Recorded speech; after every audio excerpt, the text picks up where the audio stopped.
In this video, we're going to focus on learning goal 1D from thinking with mathematical models, which has to do with being able to correctly identify when there is an inverse relationship between two variables. So here's the problem. Tom orders an extra large pizza that has 12 slices in it. And I've given a table with the number of people already filled in and slices per person filled in for one of the values. And part A of the problem asks us to fill in the rest of the table. So uh, when we're thinking about this problem, our mind should immediately go to division because we're taking this 12 slice pizza and we're dividing it up between 1, 2, 4, and 6 people. So if we divide up 12 slices among 2 people, we do 12 divided by 2, that's 6. 12 divided by 4 is 3, and 12 divided by 6 is 2. So we filled in the rest of the table. The next thing they ask us is the relationship between the number of people n and the number of slices per person s a linear relationship, an inverse relationship, or neither, some other kind of pattern. Explain why. Well, when we go to look at our relationship between these variables, a pattern that we can observe is that when we take the number of people times the slices per person, if we take 1 times 12, for example, we get 12. If we take the next data point, 2 times 6, again, we get 12. If we take the next data point, 4 and 3, 4 times 3 is 12.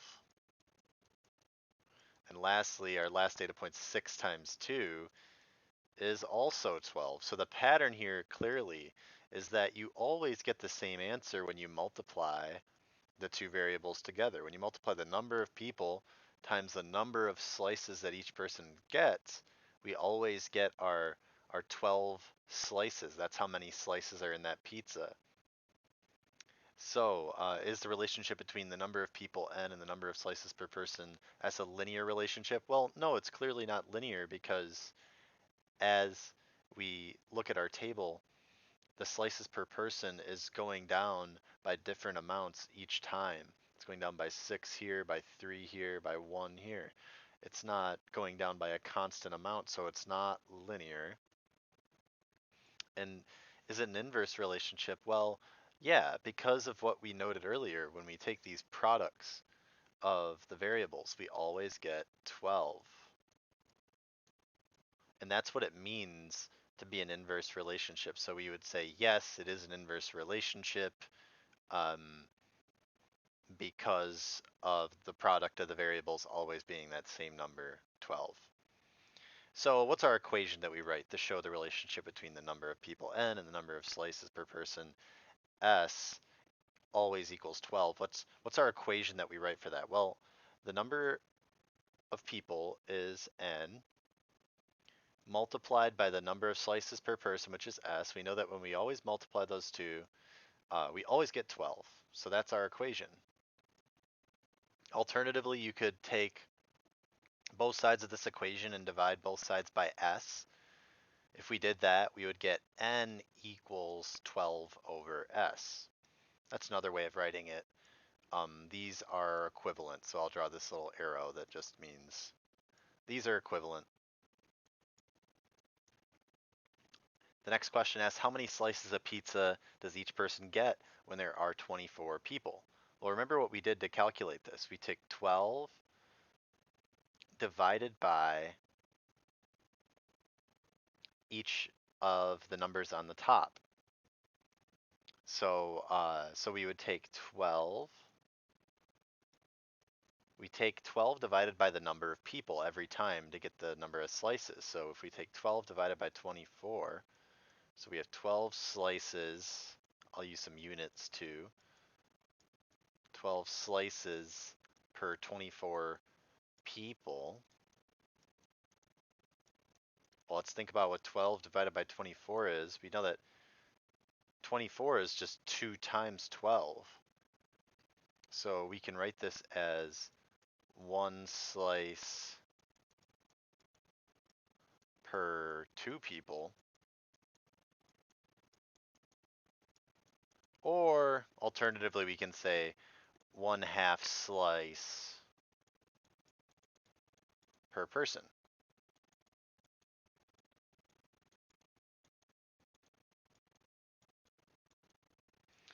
And the very last thing that we're tasked with doing is to sketch a graph of the data given. So let's just go ahead and put the number of people on our x-axis.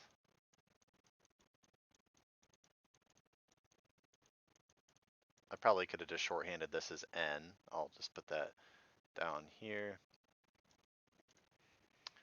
N, and then this is slices per person. Again, I could have just shorthanded it as S, but I'll write both.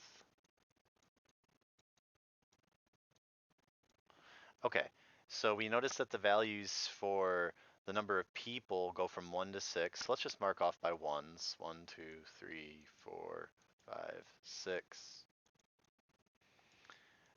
And the slices per person values range from 2 to 12. So why don't we go up by, let's say, 2s on the y-axis. So 2, 4, 6, 8, 10, 12. Let's just end it right there.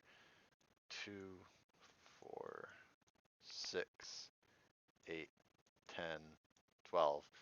1, 2, 3, 4, 5, 6. Okay, so we've got everything labeled. Now we can go ahead and just plot these points. We've got 1 for n, 12 for s, so we go up to here. I'll plot these in a different color. 1, 12, 2, 6, 4, 3. Notice that since we said that this is not a linear pattern, we're not going to try to draw a line through these points. We're instead going to draw a curve. But yeah, just one more point, 6 comma 2 is here. So instead of drawing a line through these points, we're going to draw a curve through them. Should look something like this approximately.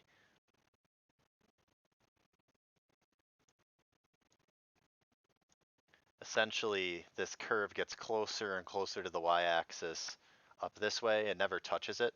And it gets closer and closer to the x-axis going to the right and it never touches it. There's a whole lot more to talk about there, but anyway, that's it for this problem. I hope that this was helpful and I'll see you in another video.